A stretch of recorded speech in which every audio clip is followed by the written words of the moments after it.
Non, non, c'est Marie. C'est Marie aujourd'hui, donc elle m'envoie une question et elle me dit voilà, j'aimerais atteindre le dénouement hormonal qui préside à la jouissance. Alors, j'ai pas bien capté exactement de quoi elle veut parler là-dedans, parce que bon, bref, vous avez compris.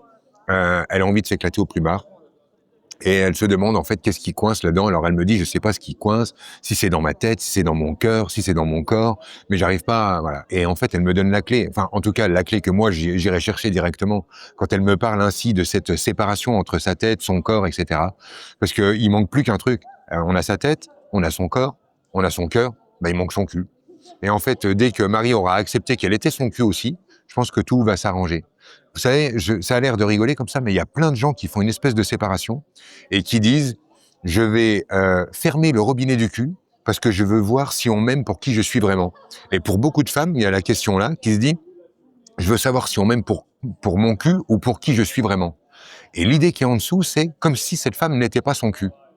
Et moi, je sais que j'en ai beaucoup parlé avec ma femme de ça, et je l'aime beaucoup pour son cul.